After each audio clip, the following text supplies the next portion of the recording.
ओम नमः सिद्धेभ्यः जय श्री ओम नमः सिद्धेभ्यः जय श्री ओम नमः सिद्धेभ्यः। मंगलम भगवान वीरो मंगलम गौतमो गणी मंगलम कुंद कुंदाद्यो जैन धर्मोस्तु मंगलम। सर्वमंगल मांगल्यम सर्वकल्याणकारकम प्रधानम सर्वधर्माणां जैनम जयतु शासनम। जैनम जयतु शासनम जैनम जयतु शासनम। तो अपना चल रहा था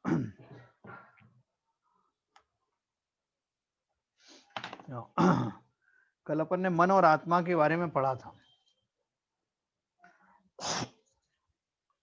पेज नंबर 310, मन और आत्मा।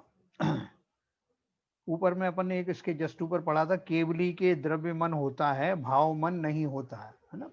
क्योंकि भाव मन की जगह पे डायरेक्ट आत्मा ही उनकी लिंक हो जाती है, और द्रव्य मन भी जो है वो लिंक मतलब अटैच तो है, शरीर में लगा हुआ है, लेकिन उससे वो रिडंडेंट है, उससे कोई काम लिया नहीं जाता।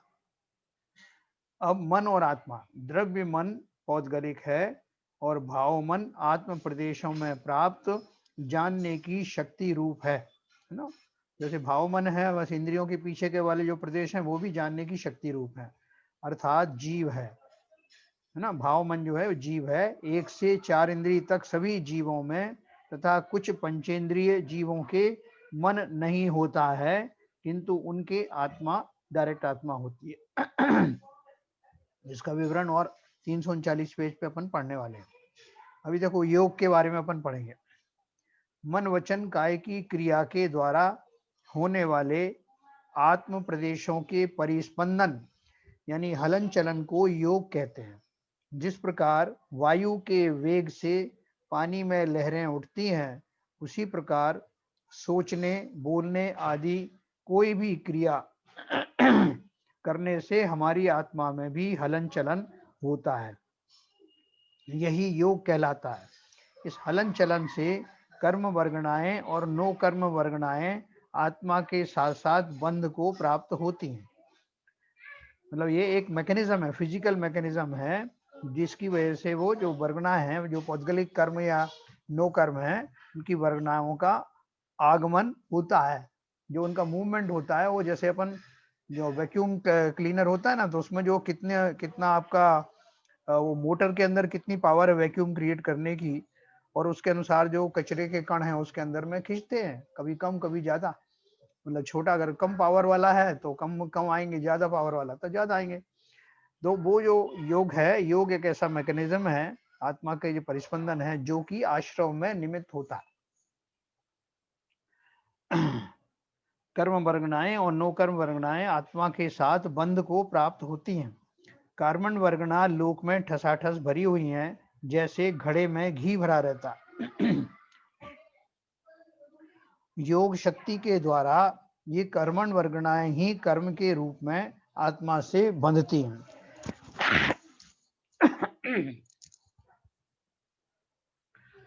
योग शक्ति के द्वारा ये कर्मण वर्गनाएं ही कर्मों के रूप में आत्मा से बंधती हैं। इस प्रकार आत्मा में हलन चलन होने से ही कर्मों का आश्रव होता है।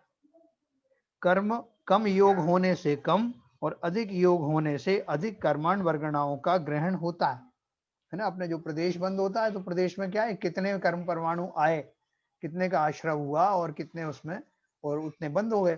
तो वो जो आश्रव अपन पढ़ते हैं ना, आश्रव का एक निमित्त भूत पदार्थ जो है वो योग है, प्रमाद योग आदि है ना, तो वो कषाय है। तो इसलिए वो बोल रहे हैं कि कम योग होने से कम और अधिक योग होने से अधिक कर्मण वर्गणाओं का ग्रहण होता। ग्रहण की गई इन वर्गणाओं का कर्मों की मूल व उत्तर प्रकृतियों में स्वयं बंटवारा हो जाता है। जैसे भोजन के पेट में जाने पर उसका बंटवारा रक्त, मांस, मज्जा आदि में स्वयं हो जाता है।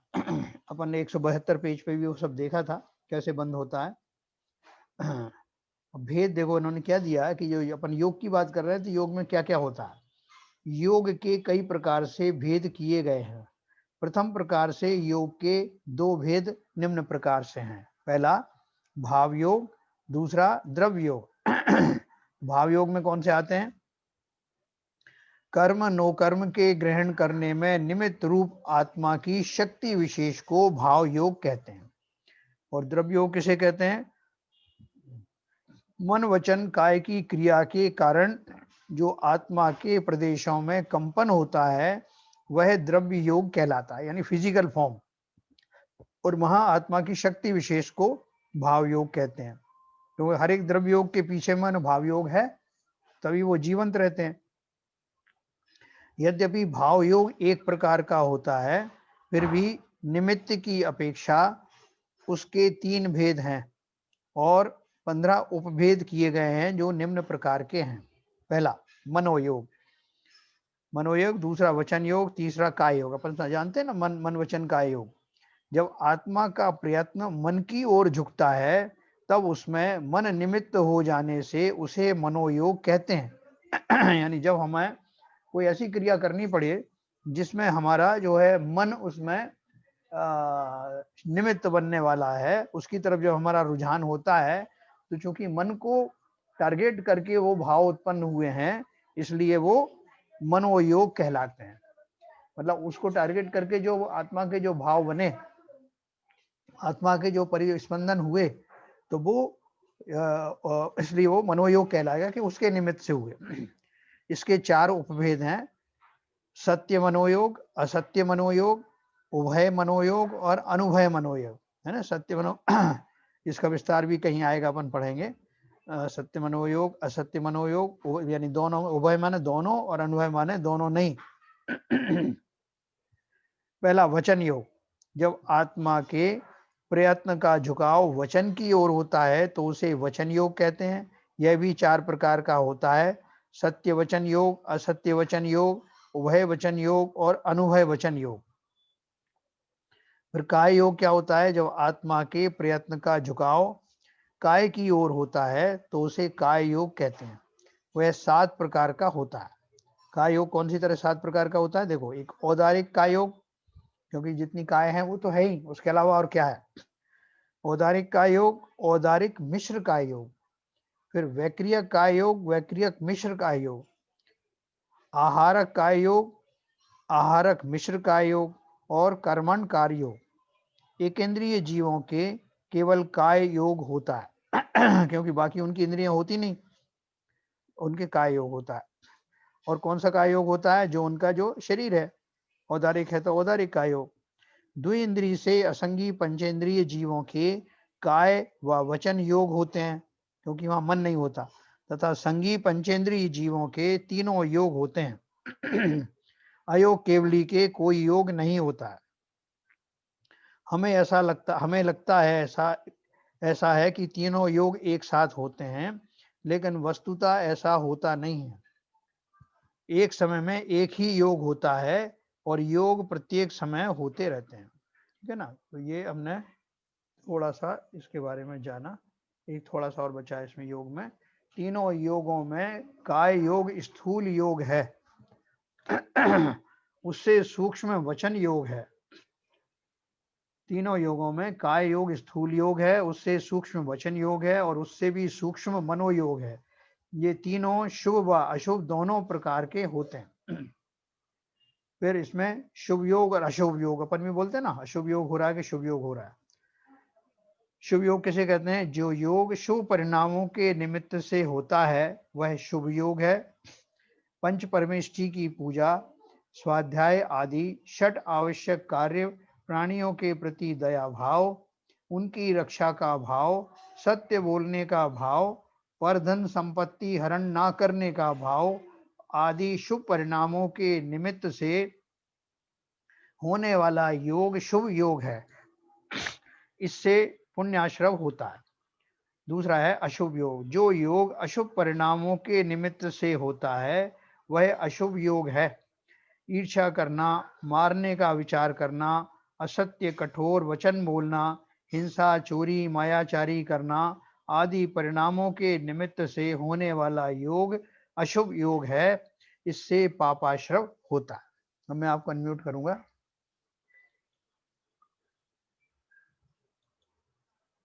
हाँ, तो देखिए, ये अपने योग के बारे में पढ़ा। इसमें किसी को कोई शंका हो पूछ सकते हैं।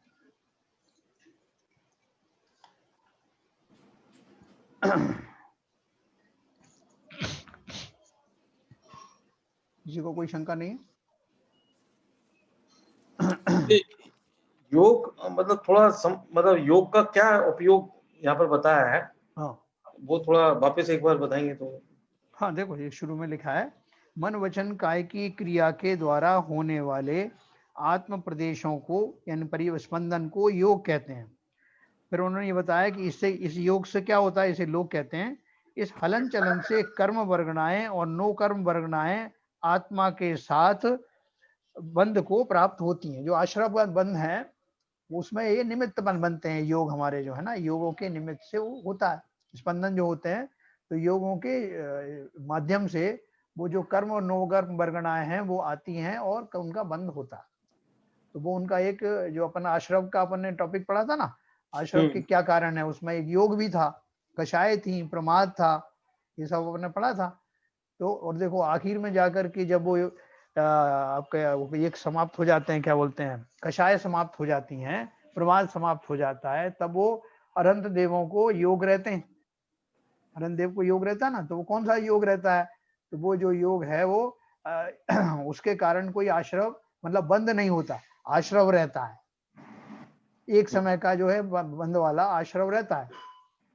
कि वो कैसे, जैसे रेत की कोई दीवार के ऊपर में रेत आकर के और उसके उससे बिना चिपके नीचे गिर जाती है, उसी प्रकार से उनका उस समय का 13वें गुण स्थान में जो योग होते हैं, वो योग के निमित्त से कहा जाता है कि उनका कर्मों का आश्रव अभी भी हो रहा है।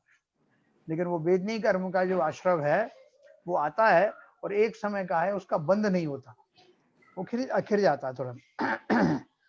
तो सम्यकदर्शी जीव के योगों का योग करने योग वैसा ही होता है जैसा मिथ्या दृष्टि के?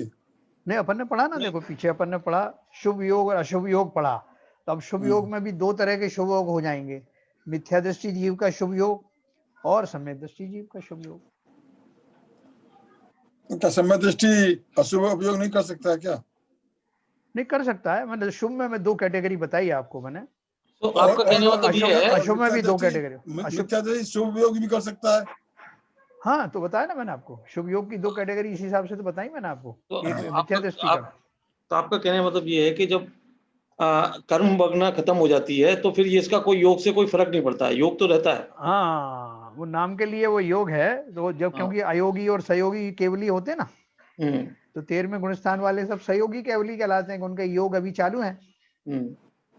तो और उसके क्योंकि अभी उनके 4 घातीय कर्म भी बाकी है ना, तो उसमें से वेदनी का उदय होता रहता है। जैन साहब, हाँ इसमें आपने भाव योग के 3 भेद हैं और 15 उपवेद बनाए जी बताए। हाँ तो ये द्रव्य योग में भी ये उपवेद एप्लीकेबल हैं? देखो यद्यपि भाव योग एक प्रकार का होता है, फिर भी निमित्त की अपेक्षा से इसके 3 भेद हैं और 15 उपभेद किए गए हैं। तो ये देखो अपन ने द्रव्य योग की परिभाषा क्या पढ़ी, मन वचन काय की क्रिया के कारण आत्मा के प्रदेशों में जो कंपन होता है वो द्रव्य योग कहलाता है। तो ये 15 तरह के कोई भी योग होंगे तब भी परिस्पंदन तो रहेगा ना जी। तो निमित्त खाली ये बदल जाएंगे लेकिन परिस्पंदन वो ही रहेगा। हाँ मतलब ये उसको भी एप्लीकेबल होंगे। हाँ द्रव्य योग तो एक ही तरह का है, द्रव्य योग तो ये एक तरह का है, मगर उसके निमित्त के हिसाब से उसका नाम पाता जो रोल होगा, बिल्कुल, जो जैसे उभय वचन योग है तो उस समय जो स्पंदन होगा उसका उस पैटर्न का होगा, उस पैटर्न का होगा। तो वो द्रव्य योग का मतलब वो पैरेलल चलेंगे उसके साथ ही। हाँ देखो ऐसा है, जो मैंने इसके मतलब ऊपर पैरेलल सिमिली इनकी पैरेलल रहेगी। पैरेलल रहेगी। देखो मतलब जैसे इन्होंने एक उदाहरण दिया, इसमें वायु का उदाहरण दिया कि जिस तरह से शुरू में दिया, जिस प्रकार वायु के वेग से पानी में लहरें उठती हैं, उसी प्रकार सोचने बोलने आदि कोई भी क्रिया करने से हमारी आत्मा में भी हलन चलन होता है।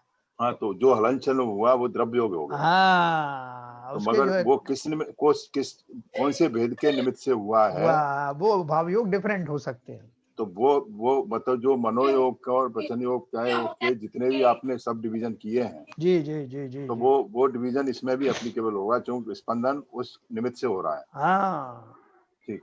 ना केवल उस निमित्त से हो रहा है, मुझे ऐसा समझ में आता है कि वो उनके जो पैटर्न होते हैं ना, जैसे अपना जो हाँ वाइब्रेशन है उसके पैटर्न, पैटर्न वो अलग तो अलग होते हैं। हाँ हाँ, पैटर्न देखिए, अलग अलग होंगे क्योंकि बरगड़ाओं का, ब्रह्मांड हाँ बरगड़ाओं के पैटर्न जो होंगे हाँ वो उसी पैटर्न में जाके, उसी बार कोड में जाके जाके हाँ, चिपकेंगे, वो नहीं, वाइब्रेशन भी उसी हिसाब के होंगे, उसी एम्पलीट्यूड, हिसाब के होंगे। फ्रीक्वेंसी। हाँ हाँ इंटेंसिटी के ऊपर भी डिपेंड करेगा। हाँ, इंटेंसिटी ठीक है कैसी है, तो कम हाँ ज्यादा है। देन आपके हो हाँ, सकता है कि जो उसका एम्पलीट्यूड है ना, जैसे अपन कोई इमोशन होती है ना, ठीक है समझ गया। एम्पलीट्यूड फ्रीक्वेंसी चेंज हो सकते हैं। मैं आगे आ गया।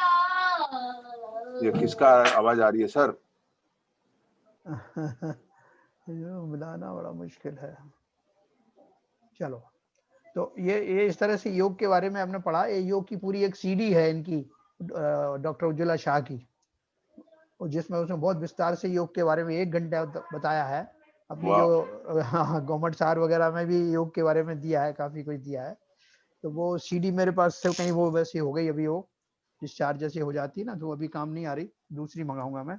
उसमें बहुत अच्छा दिया उन्होंने, योग के ऊपर किताब भी लिखी है अलग से। तो कभी अपने को समय मिलेगा तो मैं आपको योग के बारे में विस्तार से बताऊंगा। तो ये यहाँ तक सबके समझ में आ गया जो अपन ने संक्षेप में पढ़ा। और इसमें जो मुख्य योग है, जैसे बाबूजी पूछ रहे थे कि शुभ योग और अशुभ योग में, इसमें भी फर्क पड़ जाता है। जैसे शुभ योग में क्या लिखा है, जो योग शुभ परिणामों के निमित्त से होता है वह शुभ योग है। ये तो एक कैटेगरी हो गई, लेकिन उसमें कम ज्यादा हो सकता है ना, आपके शुभ भाव मुझसे ज्यादा अशुभ हो सकते हैं, इंटेंसिटी ज्यादा अच्छी हो सकती है, उसमें जो है अनुभाग ज्यादा हो सकता है, तो उसके हिसाब से ज्यादा उसका फल मिलता है। इसका डिफरेंस सम्यक दृष्टि और मिथ्या दृष्टि से नहीं है? नहीं, सभी सही है, मतलब फिर भी अपन लगा सकते हैं ना कि सम्यक दृष्टि के जो भाव होंगे वो और उच्च कोटि के होंगे, जो प्रशस्त पुण्य वगैरह बनता है ना उनका। मेरा कहने का तात्पर्य ये था जी, कि मिथ्या दृष्टि है शुभ भाव करता है तो उसको भी पुण्य कर्म का बंध होगा। हाँ होगा ना, हाँ वही होगा होगा। नहीं कि केवल है कि भाई बहुत सी चीजों में आप कह रहे थे ना, ये तो स्पेशली सम्यक दृष्टि के लिए है, और मिथ्या दृष्टि करेगा तो वो तो कोई फायदा नहीं है उससे। नहीं, मैं अभी आपको यही तो बात कर रहा हूँ कि शुभ योग भी जो है ना, मिथ्या दृष्टि और सम्यक दृष्टि के हिसाब से 2 तरह के हो सकते हैं। उसकी इंटेंसिटी, उसकी जो है उसमें अनुभाग शक्ति, ये सब चीजें अलग अलग हो सकती है ना। और उसी तरह से अशुभ योग भी है, सम्यक दृष्टि के भी तो अशुभ भाव हो सकते हैं ना, तो उसके भी अशुभ हो सकते हैं, लेकिन ऐसे नहीं होंगे जैसे हमारे अनंतानुबंधी जो टाइप के जो होते हैं वैसे उसके नहीं होंगे। वैसा ये प्रत्येक जीव का अलग अलग भाव है, सम्यक दृष्टि मिथ्या दृष्टि। ऐसा कभी कभी ऐसा ही होता है कि मिथ्या दृष्टि ऐसे ऐसे अच्छे भाव कर लेता है कि सम्यक दृष्टि कर भी नहीं पाता। तो ऐसा नहीं है कि मैं ऐसा समझता हूँ कि सम्यक दृष्टि और मिथ्या दृष्टि में ये भाव का संबंध तो प्रत्येक जीव की अपने अपने अपने पुरुषार्थ और अपने उसके ऊपर आधारित है। नहीं, वो तो प्रत्येक का अलग अलग है ही, लेकिन मैं कैटेगरी बता रहा हूँ आपको, हाँ ठीक है, कैटेगरी वाइज बता रहा हूँ, तो अलग अच्छा, अलग इंडिविजुअल का ही है। जैन साहब, हाँ जी, इसमें शुद्ध योग का क्या रोल रहेगा? शुद्ध योग नहीं होता। अच्छा, शुद्ध योग 2 ही होते हैं खाली। तो इस तरह से शुभ योग अशुभ योग अपन ने पढ़ा। जैसे शुद्ध भाव होते हैं, हाँ, सम्यक दृष्टि जब उस स्थिति में चला जाता है, हाँ, शुद्ध योग नहीं है, शुद्ध उपयोग है भाई साहब वो। शुद्धोपयोग, हाँ हाँ शुद्ध योग नहीं है वो, हाँ, शुद्धोपयोग है। शुद्धोपयोग, योग तो हाँ उसमें भी आया ना सर? नहीं, वहाँ वहाँ उपयोग तो अलग चीज होती है, उपयोग का अर्थ है वहां पे आपका अटेंशन कहाँ है। हाँ उपयोग माने अटेंशन, योग माने अलग, योग चीज अलग है। ठीक है सर। नहीं तो शुद्धोपयोग में जो भाव होंगे, हाँ, वो किस कैटेगरी में जाएंगे? जो दुखी तरह से जो आत्मा का स्पंदन होगा, हाँ, बराबर है। तो वो वहां उसका क्या मतलब प्रक्रिया रहेगी? मैं वही समझना चाहता था। हाँ, ठीक बात है। देखो, स्पंदन तो अपन ने ये तो पढ़ ही लिया कि जो द्रव्य योग जो है वो तो एक ही तरह के होंगे, ये तो अपन ने पढ़ लिया, हाँ है ना। वो तो मतलब एक तरह मतलब डिफरेंट टाइप के, डिफरेंट उसमें जाएंगी, कैटेगरी में जाएंगे उसके। हाँ, तो जिस समय जीव के जो है ना शुद्धोपयोग होगा, बाबूजी बताओ, जब शुद्धोपयोग होगा तो शुभ योग होगा कि अशुभ योग होगा? कोई उपयोग नहीं होगा। शुद्धोपयोग में कोई उपयोग नहीं होगा, केवल आत्मा का ही चिंतन है। योग की नहीं, योग की बात कर रहे हैं। उसमें उस समय आत्मा के प्रदेशों का स्पंदन किस प्रकार का होगा, बात ये चल रही है। वो तो होगा कि नहीं, स्पंदन तो होगा। स्पंदन होगा, वो तो स्वाभाविक है। हाँ, तो कौन सी कैटेगरी का होगा ये बोल रहे हैं कौन सी कैटेगरी का होगा? शुद्धोपयोग में जाएगा वो जीव, वो आत्मा का आत्मचिंतन होगा, वो उसमें उपयोग, उसका उपयोग आत्मा में ही लगेगा और आत्मा में ही पैदा हुआ, आत्मा में ही लगेगा। कोई उपयोग कहीं इधर जाने की आवश्यकता नहीं पड़ेगी। आप इसमें थोड़ा कंफ्यूज कर रहे हैं, उपयोग की बात नहीं कर रहे हैं। वो क्या बोल रहे हैं कि जो स्पंदन है, एक मिनट, आत्मा के जो स्पंदन हो रहे हैं वो कौन सी जाति के होंगे? क्योंकि अपन ने इसमें दो जाति पढ़ी ना, शुभ योग और अशुभ योग। दोनों योग में उन्होंने बताया है कि इनके निमित्त से जो योग परिणाम होते हैं, मतलब आत्मा के जो स्पंदन है उनको दो कैटेगरी में बांट दिया। शुभ योग के, तो मैं ऐसे बताऊं, शुद्धोपयोग में केवल हलन चलन होगा, न तो वो शुभ का होगा न अशुभ का होगा। मेरा विचार, मेरा अपना मानना ये है। बाबूजी, आप मेरे प्रश्न को नहीं समझ पाए। नहीं भाई साहब, हलन चलन जो होगा, हलन चलन शुद्ध शुभ उपयोग होगा, शुभ योग होगा या अशुभ योग होगा, यही कह रहे ना आप? हाँ, वो कह रहे हैं इसके अलावा तीसरी कैटेगरी है नहीं। हाँ, तो इन दोनों में से कोई नहीं होगा। अरे आत्मा के प्रदेशों का स्पंदन तो होगा जब आप शुद्धोपयोग करेंगे। हाँ, वो होगा कि नहीं होगा, पहले ये बताओ। बिल्कुल होगा, मैं बताता हूँ। देखो, ऐसा है कि जब वो जीव शुद्धोपयोग के गुणस्थानों में जाता है, साथ में गुणस्थान से ऊपर, तो उस समय उसकी जो है बहुत सारी पुण्य प्रकृतियां भी बनती हैं जी। उसका रीजन ये है कि वो शुद्धोपयोग के साथ साथ उसका शुभोपयोग भी होता है। मतलब आत्मा के जो योग है वो बंद थोड़ी हो रहा है, वो तो योग तो उसके चलते हैं आपके 13वें गुण स्थान तक। अभी वो जो श्रेणी चढ़ रहा है, शुद्धोपयोग की भूमिका में जा रहा है, ठीक है। तो उस समय उसके ये तीनों योग होते हैं, जो काय योग है, वचन योग है और ये मनोयोगी, तीनों होते हैं। तो वो होते हैं, उनमें से जो जितना पोर्शन जो है वो पुण्य रूपी प्रकृतियों के आश्रम का कारण होता है, उतना शुभ योग होता है। नहीं, वो बात ठीक है सर। हाँ। मैं तो आप ये कह रहा हूँ कि आप 13वें गुण स्थान में पहुंच गए। हाँ। 13वें गुण स्थान में पहुंच गए। हाँ। आपका 14 में पहुंचने वाले हैं, और उस समय शुभोपयोग नहीं, ये शुद्धोपयोग ही है। मोस्टली शुद्धोपयोग, बिल्कुल सही है। ठीक है। अब उस समय क्या कहते हैं, आत्मा का स्पंदन तो होगा। हाँ, बिल्कुल होगा। तो वो शुभ योग में आएगा कि अशुभोपयोग में आएगा? कौन सी कैटेगरी में आएगा वो कैटेगरी डिफाइन नहीं की है। मेरा बेसिक क्वेश्चन ये है। आपके क्वेश्चन में समझ गया। चलो अपन बाबूजी नहीं समझ। भाई साहब एक बात सुनिए, ये शुक्ल ध्यान जब लगता है पृथक योग और तो 10वें गुण स्थान में जो वो तो तीनों योगों को ऊपर किसी भी एक पर चल सकता है, और तो 12 में 13 गुण स्थान में केवल एक योग पर ही उसका शुक्र ध्यान रहेगा। तो योग उस समय जो शुक्र ध्यान जब लगता है उस समय केवल हलन चलन के लिए रहते हैं। मेरा तो ऐसा है, भैया बताएंगे। वैसे शुक्ल ध्यान 4 होते हैं ना बाबूजी? हाँ, वो तो दूसरे शुक्ल ध्यान तो 14वें गुण स्थान के 13 में और 14 में लगते हैं।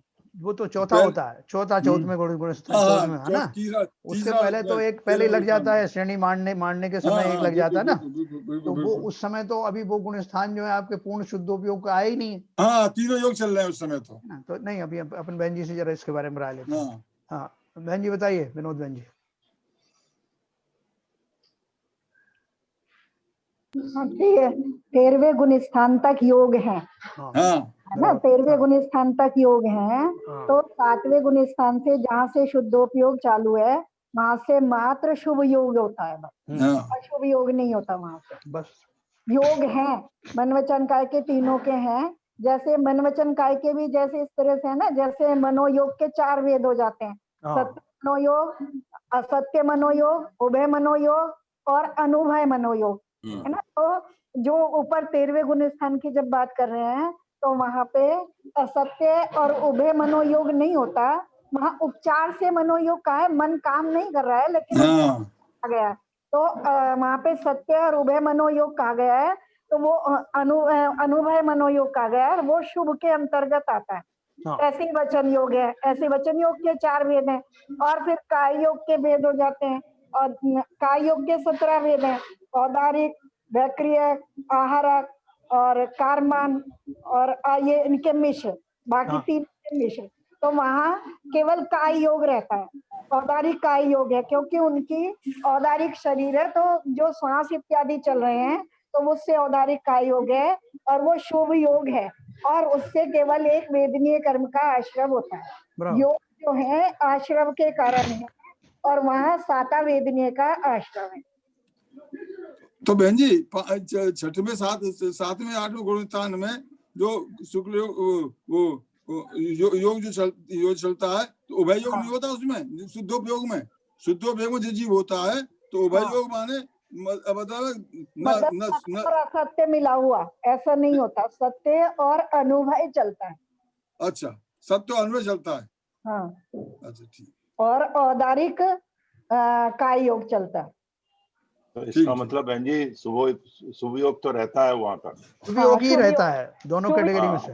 शुभ योग तो रहता ही है, अशुभ नहीं होता वहाँ। अशुभ का तो सवाल ही नहीं है। आप जो समझ तक अशुभ योग भी पाया जाता है, छठे गुण स्थान तक अशुभ योग भी पाया जाता है। हाँ छठे गुण। मैं तो ऊपर की कैटेगरी की बात कर रहा था, तो अभी आपने वो क्लियर कर दिया। मतलब हाँ वही है, देखो वो उस तरह का शुद्धोपयोग शुभ उपयोग में ही आएगा। मतलब ये जो योग की कैटेगरी दी है शुभ योग और अशुभ योग में से, ये दो कैटेगरी ही रहेंगी, और उसमें से भी उनको जो शुद्धोपयोग को धारण करने वाले जीव हैं उनके जो भी योग करेगा वो शुभ योग की कैटेगरी में ही आएगा। That is what I wanted a clarification.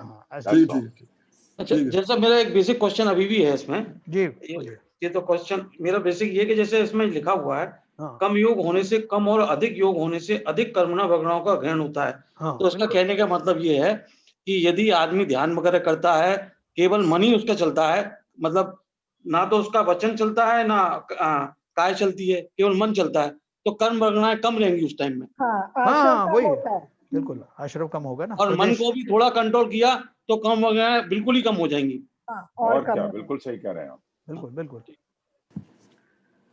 वो अभी आप जो कहे थे पुण्य प्रकृतियां जो है उसमें काम करती हैं, वो केवल निमित्त मात्र होती है उसमें, आगे तो मेरे ख्याल से सभी निमित्त है, बिना निमित्त के क्या हो रहा है, कोई कार्यकारी थोड़ी है ये सब चीजें, चाहे पुण्य हो चाहे पाप हो, सभी वही। तो इससे ये शिक्षा मिलती है जरूरत से ज्यादा अपने को बातचीत करना कम करना। कितनी बढ़िया बात आपने कही है। ये आपने बंद कैसे कर दिया, अनम्यूट करिए चैलेंज जी। हाँ मैं ये बोल रहा हूँ कि इससे ये शिक्षा इस वाले बात पे ये मिलता है कि ज्यादा बात करने से अपने कर्मों का बंध ज्यादा लगता है। जरूरत से कोई भी बात करते जा रहे हैं, किसी में भी घुसे जा रहे हैं, मतलब बात तो खींचते जा रहे हैं। 100% सही कह रहा है, एक्यूरेट बहुत बढ़िया लिया। इसलिए देखो आजकल बाबूजी बहुत शॉर्ट में बात करते हैं। शॉर्ट में जो कोई भी एक्सप्लेनेशन हो तो शॉर्ट में देते हैं, अपना कम भी भाषा में अगर शब्दों से काम चल जाए तो ज्यादा शब्द बोलने की जरूरत नहीं। बिल्कुल सही है। ये सबका प्रयास हमें जो है अपने दैनिक जीवन में भी करना चाहिए, तभी तो अपन वो बनेंगे। हित मित और प्रिय वचन बोलने वाले हैं ना सर्वज्ञ, तो उसमें जो मित शब्द आता है, मित का अर्थ क्या है, मितव्यता है ना। मितव्यता का अर्थ क्या है, कम बोलना, कम से कम, इकोनॉमिकली। मितव्यता का अर्थ है इकोनॉमिकली। तो किसी से बोलना हो, किसी से पूछना है, तो जितने कम शब्दों में काम चल जाए, अपना मंतव्य प्रकट हो जाए, उतना ही, लंबा लंबा नहीं खींचने का। शैलेंद्र जी ने बहुत टॉप की बात कह दी, इसे बहुत बढ़िया कह दिया। बहुत अच्छी बात कही है, बहुत ही बढ़िया बात कही है। लौकिक जीवन में भी अपन को जितने से समझ में आ जाए बस उतना समझो, है ना। वैसे योग और उपयोग में डिफरेंस थोड़ा क्लियर कर दीजिए। देखो उपयोग का तो अपन ने अभी बात की थी। उपयोग माने तो अटेंशन, उसका अंग्रेजी में अगर अपन ट्रांसलेशन करें, उपयोग माने अटेंशन। एट ए टाइम मेरी किस इंद्री का जो है, किसमें मेरा उपयोग मतलब ठहराव हो रहा है, किसमें कंसंट्रेशन हो रहा है, अटेंशन हो रही है, उसको उपयोग कहते हैं। ठीक है, कि आपका मन कहाँ लग रहा है, कि चित्त कहाँ लग रहा है, कि आपका जो है जो आपकी अटेंशन कहाँ है, तो आपका ध्यान कहाँ है। ऐसे बोलते हैं ना, अरे भाई तुम्हारे ध्यान कहाँ है, तो ध्यान उसका कहीं और लगा हुआ है। यहाँ ध्यान का अर्थ क्या है, ये मेडिटेशन नहीं है, ये ध्यान का अर्थ है अटेंशन, आपका जो कहाँ लग रहा है। तो ये तो उपयोग हुआ, समझ में आया ना, उपयोग का अर्थ तो समझ में आया। हाँ। और योग का अर्थ आपने समझ ही लिया कि जो आत्मा के प्रदेशों का जो परिस्पंदन है, जो 13वें गुण स्थान तक बना रहता है, और जिसके बनने में, जिसके जो कि कर्मों के आश्रव में निमित्त होता है, आश्रव बंध में, वो जो स्पंदन है उसको योग कहते हैं। और वो भाव और वो सब जो निमित्त हैं उनको भी भाव योग कह देते हैं। पर से दृष्टि को फेर जरा मिल जाए गुणों का सिंध भरा, इसमें भी तो ये आता है ना, पर से दृष्टि को फेर जरा मिल जाए गुणों का सिंध भरा। इसका अर्थ क्या हुआ? वो दृष्टि फेरने का अर्थ वही है, अटेंशन अपना उपयोग को हटाना, पर की पर से दृष्टि हटाकर स्वा में लगाना। कौन क्या क्या आते हैं? हाँ, पर में क्या क्या आते हैं? अरे अपने आत्मा के अलावा सब पर है। क्या बात है, सही है, बिल्कुल सही है। पर तो पर जहाँ पर लग गया तो शरीर अगर उनको नहीं देखेंगे, उनको देखेंगे तो अपन आत्मा में नहीं जाएंगे, और उनको नहीं देखेंगे तो आत्मा में जाएंगे। देखेंगे तो फिर देखने का मतलब क्या है? दिखाई तो दे केवल ज्ञानी को भी देता है पूरा, दृष्टि तो रहेगी ना कहीं। हाँ, चलिए और कोई प्रश्न है किसी का? तो ये शुभ योग अशुभ योग हो गए दो तरह के। अब अपन पढ़ेंगे वेद, वेद के बारे में पढ़ेंगे। वेद का अर्थ इसमें देखो इंग्लिश में लिखा है जेंडर, पेज नंबर 300। भाई साहब एक सेकंड भाई साहब, इसको और क्लियर कर दीजिए। एक समय में एक ही योग होता है, हाँ, इसको जरा थोड़ा सा एलोबरेट कर दीजिए। हाँ, देखो जो स्पंदन है ना, जो एक समय में एक ही योग, तीनों योग है ना, वचन योग, मन वचन काय, 3 योग है ना। तो जिस समय जैसे उपयोग के बारे में अपन बोलते हैं, एक समय एट ए टाइम एक ही उपयोग होता है, मतलब आप कुछ भी कर लोगे, आपका अटेंशन किसी एक ही विषय के ऊपर होगा। तो उसी तरह से योग के लिए भी है कि जो निमित्त बनेगा योगों में, परिस्पंदन के लिए जो निमित्त बनेगा वो या तो काय के कारण बनेगा। जब मेरा आत्मा का भाव काय पर आश्रित होता है तो वो उसे काय योग कहते हैं। जब मन के किसी विषय के आश्रित होने पर, मन के किसी विषय के निमित्त से जो योग होते हैं तो वो उसको अपन मन योग, मनोयोग बोलते हैं। इस तरह वचन का होता है तो वचन योग बोलते हैं। तो बोल रहे हैं तीनों समय में कोई एक ही होगा एट ए टाइम, तीनों योग एक साथ नहीं हो सकते। मतलब जिसके ऊपर कंसंट्रेशन होगा, अंचलन होगा, वैसे ही कर्म बंद होंगे नेचुरली। तो इधर आप कहते हो कर्म बंद में तो एक बार बंद हो गया तो 8 कर्म बनते हैं उसमें। हाँ, निमित्त अलग अलग हो सकते हैं ना। योग में कह रहे हो कि एक ही योग चल रहा है। अरे योग कुछ भी चलने दो, लेकिन निमित्त एक हो सकता है, और उसमें जो अलग अलग कैटेगरी का जो पैकेज आपको मिल सकता है ना जी, उस निमित्त से मिलने वाला। जैसे मान लीजिए कि अपन बोलते हैं कि साहब ये काम जो है मेरे बेटे के निमित्त से हुआ, तो कोई दूसरा काम जो है किसी और के निमित्त से हुआ, लेकिन वो काम उसी कैटेगरी के हैं, निमित्त दूसरे मतलब बदल गए। ठीक है, ठीक। इस तरह से बंद में थोड़ा सा फर्क है जी। योग से आश्रव होता है कर्मों का, यानी कारमान वर्गनाएं आती हैं, वो सिर्फ आने में कारण है। और जो बंद होता है उसके लिए कषाय कारण है, उससे आता है ना योग से जो है प्रमाद योग कषाय। प्रदेश और प्रकृति बंद होता है, यानी प्रदेश, उसके प्रदेश आते हैं और प्रकृति होती है, और उसमें अनुभाग और स्थिति जो है वो कषायों के कारण पड़ती होती है। हाँ जैन साहब, इसमें थोड़ा ऐड करना चाहूंगा। ये जो मन वचन काय 3 स्थितियां हैं, इसमें ऐसी पोजीशन बनती है कि मान लो आपने कोई दुर्विचार आया या शुभ विचार आया, मन में आया, उसके बाद आपने कुछ नहीं किया तो आपकी मनोयोग हो गया, और उसके बाद आपने विचार आने के बाद उसमें वचनों से आपको उसने प्रस्तुत कर दिया तो आपका वचन योग हो गया। अगर वहां नहीं रुके, उसके बाद उसको आपने एग्जीक्यूट कर दिया काया से, तो वो तीसरा सीक्वेंस में आपका वचन योग हो गया। देखो इसकी उदाहरण भी बहन जी आपको बहुत अच्छे से देंगे। जी बता देना। मतलब मेरा कंप्लीट कर रहा हूं मैं। तो आपके ऊपर डिपेंड करता है कि आप एक योग तक सीमित रहना चाहते हैं, तीनों योगों में जाना चाहते हैं। फिर उनकी इंटेंसिटी के अनुसार, जैसे बाबूजी कह रहे थे कि देखो उनकी वही कर्म वर्गणाएं बन के तीनों तरह की वर्गणाओं का जाके स्पंदन होके वो कर्मांड वर्गणाओं में कन्वर्ट हो जाएगा। हाँ, देखो इसमें ऐसा नहीं है कि जो वो तीनों कोई सीरीज में पढ़ते हों कि एक के बाद एक, ऐसा नहीं है। ना ऐसा भी नहीं है कि सीक्वेंस उनकी सीक्वेंस में हो।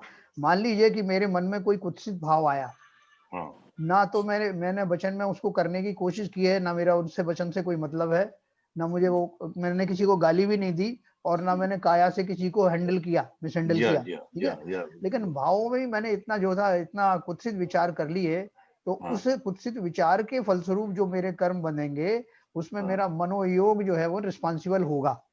That's what I told. हाँ, ठीक है, आपने ठीक कहा, लेकिन वो उसमें इंडिपेंडेंट हो सकते हैं, उनको लिंक होने की जरूरत नहीं है।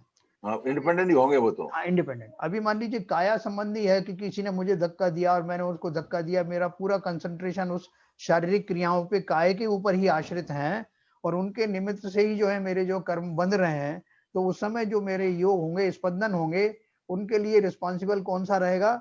वो काय योग रिस्पॉन्सिबल नहीं, तो जब तक देखिए, हाँ, यहीं पे तो मैं पॉइंट आउट करना चाहता हूँ। हाँ। उस पर्टिकुलर मोमेंट पे वो क्रिया करने के लिए पहले मन में भाव आएंगे, गुस्सा आएगा। हाँ हाँ हाँ हाँ, बिल्कुल आएंगे। तो मनोयोग आएगा। हाँ। और उस वचन में आप कुछ बोलेंगे भी। हाँ। और उसके बाद उसको कार्यान्वित भी करेंगे। तो ये मतलब शरीर से, काया से जो योग बनाएंगे, हाँ, उसमें यू कैन नॉट अवॉइड मनोयोग या वचन योग। That's what I am trying to say. ये इसके बारे में बहन जी से जरा और क्लैरिफिकेशन लेते हैं। बहन जी बताओ। नहीं, खाली ऐसा नहीं है। अभी हमें ऐसा लग रहा है क्योंकि हम संगी पंचेंद्रिय हैं, हमारे पास मन है ना।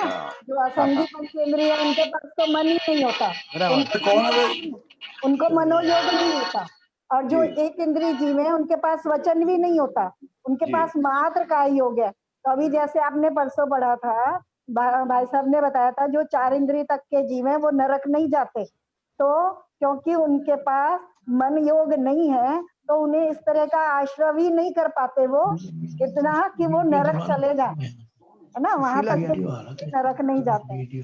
तो इस तरह से अभी हमारे पास ऐसी हमारी भी बहुत सारी क्रियाएं शरीर से हो जाती हैं। श्वास चल रहा है, श्वास चल रहा है, उसमें काय योग हो रहे हैं, उसमें मन और वचन कारण नहीं है, है ना। तो ऐसे तीनों योग अपना अलग अलग काम करते हैं, लेकिन मनोयोग के कारण सबसे ज्यादा आश्रम होता है, ये निश्चित है।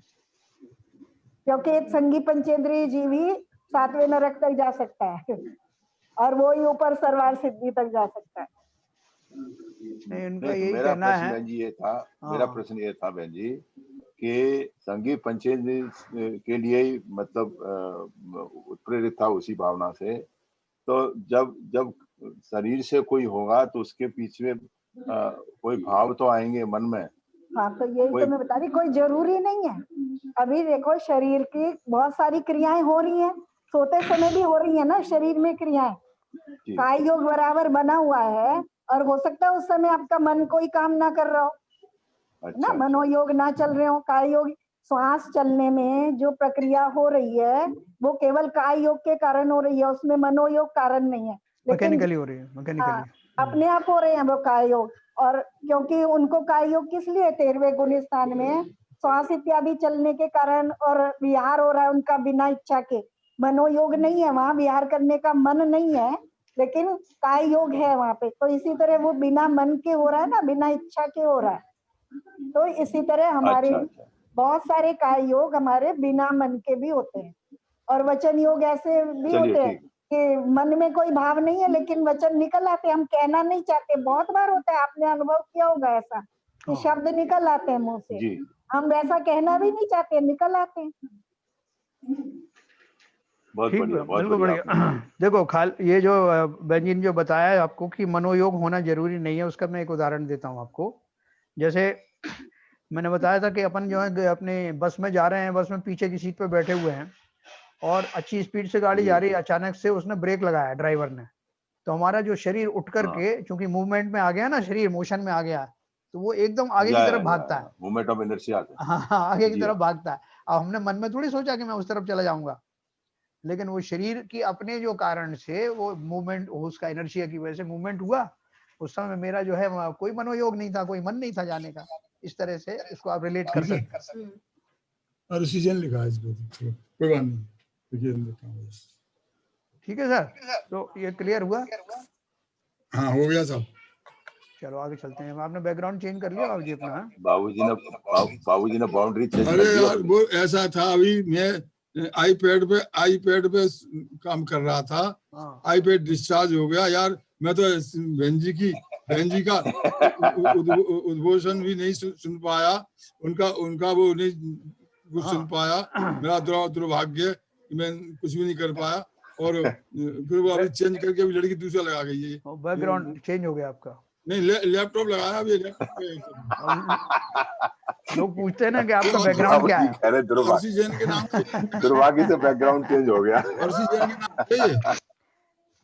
हाँ तो चलिए ये योग चार्ज होने की से बैकग्राउंड चेंज हो गया। योग के बारे में अपन कभी और विस्तार से पढ़ेंगे, क्योंकि इसमें वैसे तो काफी कुछ क्लियर आप लोगों को हो गया होगा। क्लियर हो गया, काफी क्लियर हो गया। पता नहीं किसी और के सवालों तो पूछ लीजिए, मेरा तो काफी क्लियर हो गया। भैया कोई और है योग के बारे में? नहीं, एक तो ना एक समय में एक ही योग होता है, इस पर से एलोबरेशन होना जरूरी था, इसलिए मैंने पॉइंट उठाया था। नहीं बहुत बढ़िया किया बाबूजी, बहुत बढ़िया। चलो अभी अपन पढ़ेंगे वेद के बारे में। आपको ये भी पूछ सकता है कि वो इसमें रामदेव जी का योग कहाँ है?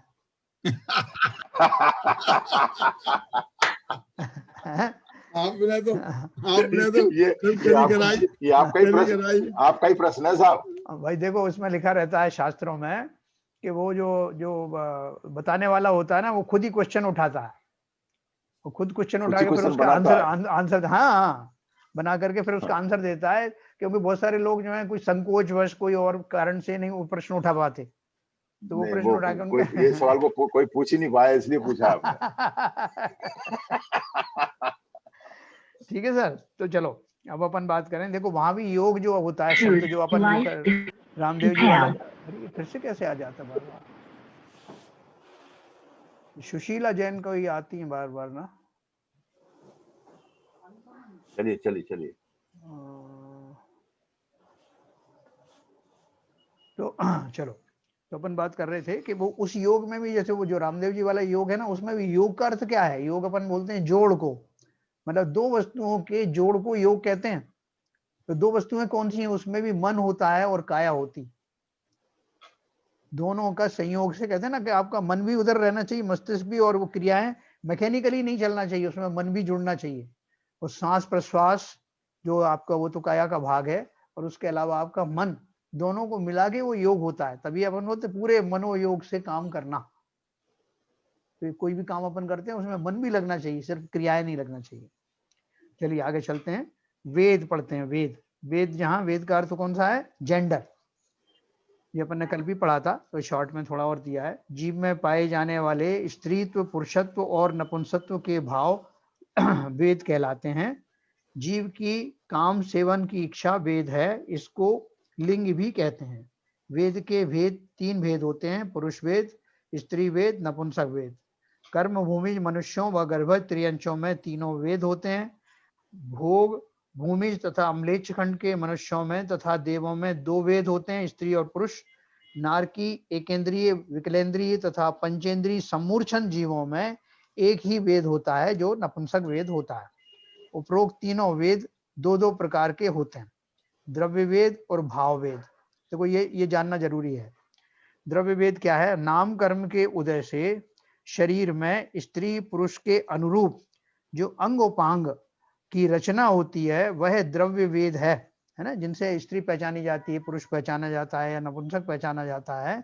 वो जो चिन्ह है वो द्रव्य वेद में आते हैं, जिनसे हम उनको ठहराते हैं कि स्त्री है कि पुरुष है, क्या है। लेकिन अब भाव वेद में क्या है? स्त्री की पुरुष अभिलाषा, पुरुष की स्त्री अभिलाषा और नपुंसक की दोनों स्त्री पुरुष की अभिलाषा भाव वेद कहलाती है। तो देखो स्त्री वेद होते हुए, एक द्रव्य वेद एक होते हुए भी, द्रव्य से कोई पुरुष होते हुए भी उसका जो भाव है वो स्त्री वेद हो सकता है। तो जैसे शास्त्रों में भरा हुआ है कि वो जो है तो फिजिकली पुरुष है और इसमें स्त्री वेद है, और वो आगे तक के गुण स्थानों में रह सकता है। ठीक है, वो कभी और आगे प्रसंग आएगा तो मैं आपको बताऊंगा। तो इस तरह से इस द्रव्य वेद के डिफरेंट होने पर भी जो दूसरा वेद है वो उसका समागम हो सकता है, मतलब उसका चिंतन ऐसा हो सकता है। जो फिजिकल है तो फिजिकली तो, और कोई भी अगर जो है मोक्ष जाएगा तो उसका द्रव्य वेद जो है वो पुरुष का ही होना चाहिए फिजिकल फॉर्म में। तो वो अपन उसके बारे में और कभी विस्तार से पढ़ेंगे। देव, नारकी, भोग भूमिया और सम्मूर्छन जीव के जो द्रव्य वेद होता है वही भाव वेद होता है। देवों के, नारकियों के, भोग भूमिया और सम्मूर्छन जीवों के तो कौन से द्रव्य वेद होता है? देवों के तो जो है दो, उनमें 2 ही होते हैं, या तो स्त्री होगा या पुरुष होगा। ठीक है, और नारकी के नपुंसक वेद होता है, समूर्छन जीव के नपुंसक होता है, ये अपन ने पढ़ा ना। तो इस तरह से जिनके दो वेद हैं वो दो ही वेद रहेंगे उनके, तीसरा नहीं होता। और उनका जो पुरुष जो उनका फिजिकल है वही अंदर में भाव भी उनके वैसे ही होते हैं। स्त्री इसमें लिखा ना, देव नारकी भोग भूमिया और समूर्छन जीव के जो द्रव्य वेद होता है वही भाव वेद होता है।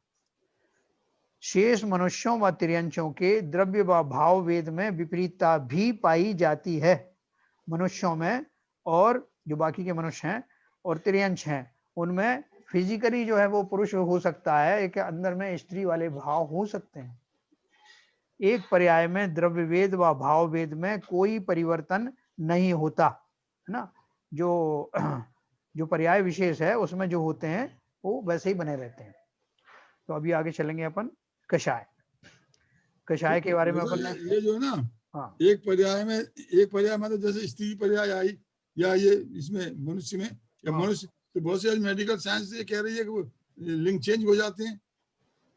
नहीं वो जो गलत है। हाँ वो होते हैं चेंज, तो वो उसमें एक्चुअली क्या है, उनके हार्मोनिकल चेंजेस वैसे ही होते हैं।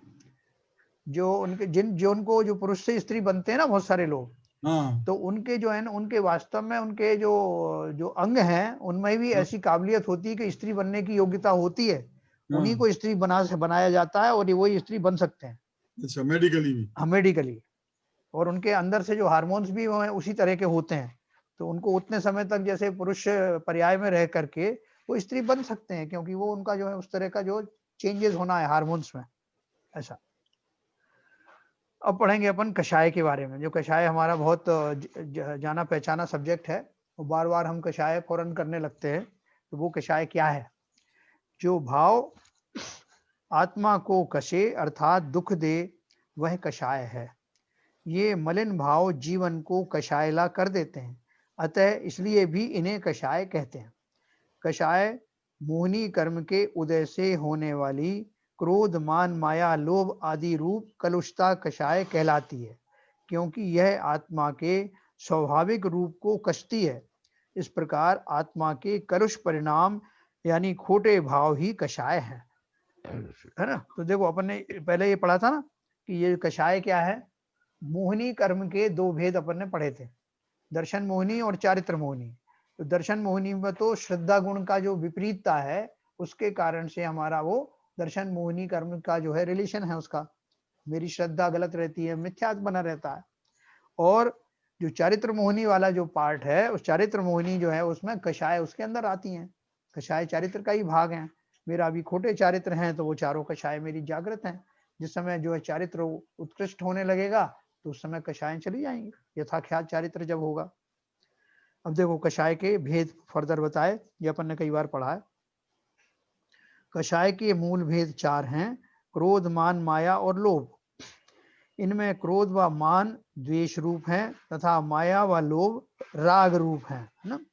इन चारों कषायों के प्रत्येक के चार चार भेद हैं। देखो ये चार कषाय क्रोध मान माया लोभ है ना, इनको अपन दो भागों में बांट सकते हैं।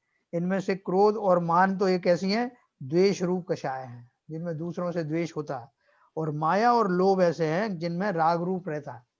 धनादि से आपको जो है लोभ रहता है, उनसे द्वेष नहीं होता। या जो व्यक्ति आपको उसको दिलाने में जो समर्थ होते हैं या सही निमित्त बनते हैं, उनसे आपने को राग होता है। तो इसलिए ये दो कषाय जो है राग रूप हैं और बाकी की दो द्वेष रूप हैं। इन चारों कषायों के प्रत्येक के चार चार भेद हैं, अनंतानुबंधी, अप्रत्यख्यान, प्रत्यख्यान और संजुलन, है ना। चार चार भेद हो गए। विषयों के प्रति आसक्ति यानी तीव्रतर, तीव्र, मंद और मंदतर की अपेक्षा से ये चार भेद किए जाते हैं। विषयों में कितनी आसक्ति है उसके हिसाब से तीव्रतर, तीव्र, मंद और मंदतर। यह आसक्ति भी क्रोध मान माया लोभ के द्वारा ही व्यक्त होती है। इसलिए इन चारों के क्रोध आदि के भेद से चार चार भेद करके कुल 16 भेद किए गए हैं, है ना। 4 चौके 16 और 9 कषाय मिला के ऐसे 25 होते ना। तो ये अपना ये कषाय हो गया। अब इसके बाद अपना है किंचित अर्थात अल्प कषाय को 9 कषाय कहते हैं। इसके 9 भेद हैं, हास्य, रति, अरति, शोक, भय, जुगुप्सा, स्त्री वेद, पुरुष वेद और नपुंसक वेद। इस प्रकार कषायों के 4 × 4 16 + 9 25 भेद हो जाते हैं। एक समय में एक कषाय का ही उदय होता है ना, एक समय में एक का ही होता। अपने को लगता तो ऐसा सब मिला जुला चल रहा है कि जिस समय हमको मान कषाय हुई और मान कोई खंडित कर रहा है तो क्रोध भी आ जाता है।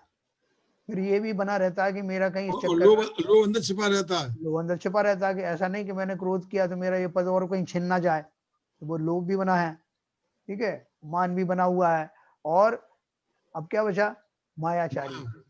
और मायाचारी तो मेरे बैकग्राउंड में तैयार है कि अगर मान लो काम जो सीधे सीधे नहीं बना, उसमें तो निपुण है।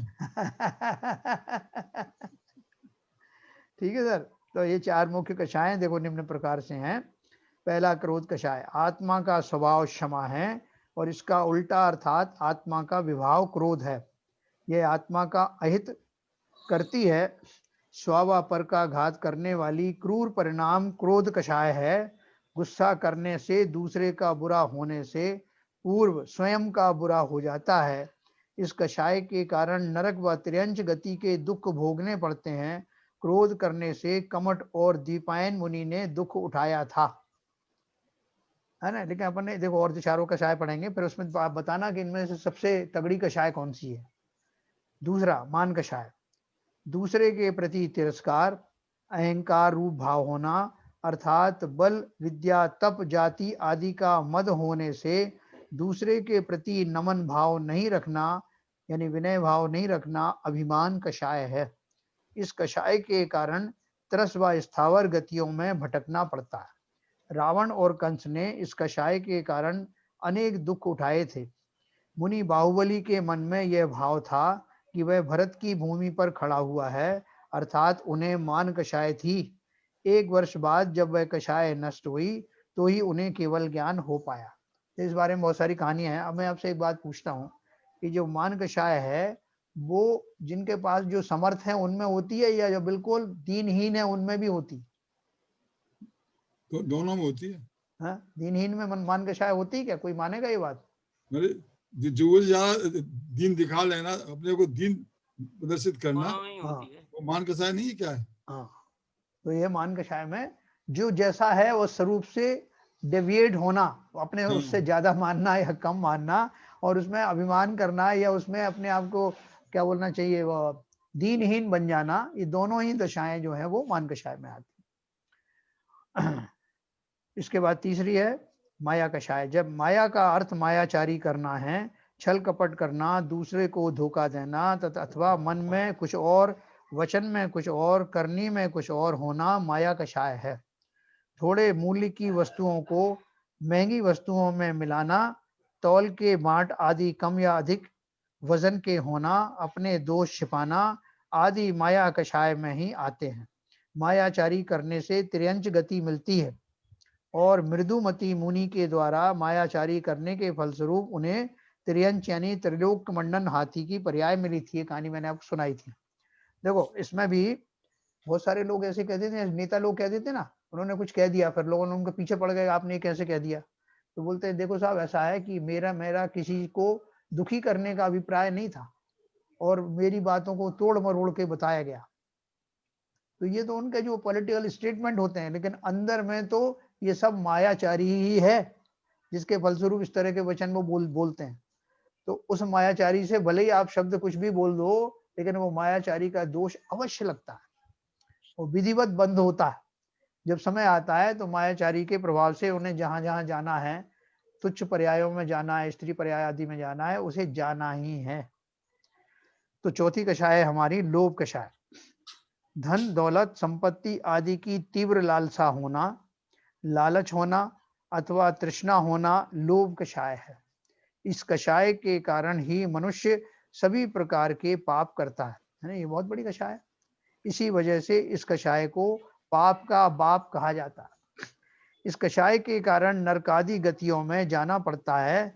लोभ के कारण सेठ फण हस्त मरकर सर्प बना। तो देखो इसको अपन यही समाप्त करेंगे। तो इसमें मैं आपको ये पूछ रहा हूँ कि ये अपन को तो कषाय में से क्रोध कषाय सबसे ज्यादा भीषण दिखाई देती है, और ये बोलते हैं कि सबसे भीषण जो है लोभ कषाय है, जो कि अंत में जाती है।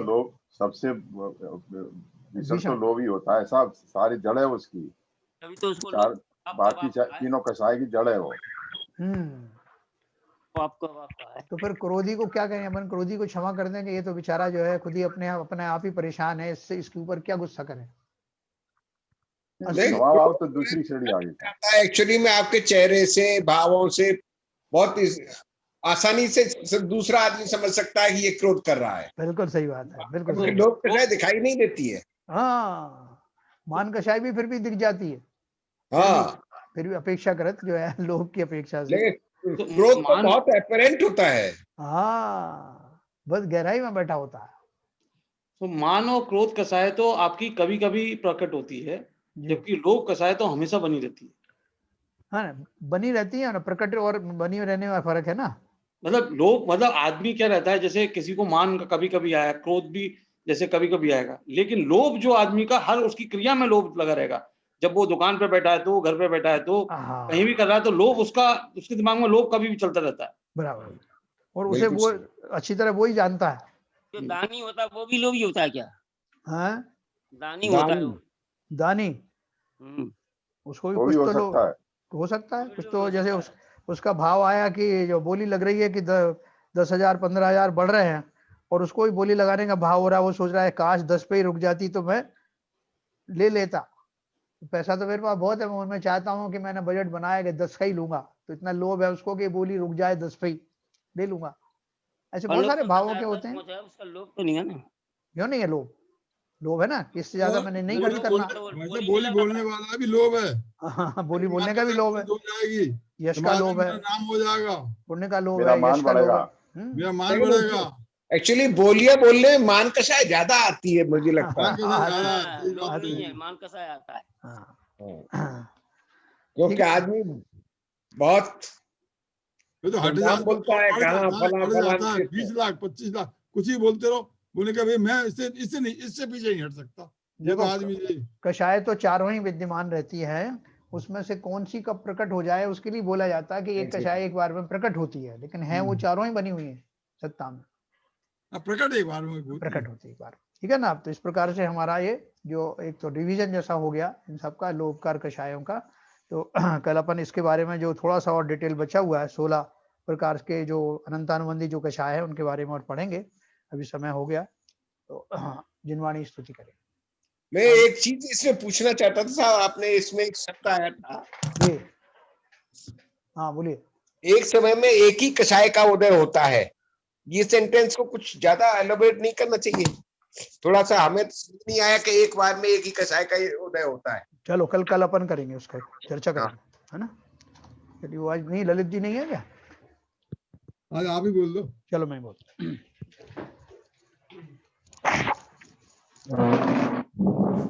मिथ्यात्म नाश वे को, ज्ञान के प्रकाश वे को, पापरो भास वे को, भानु सी बखानी है।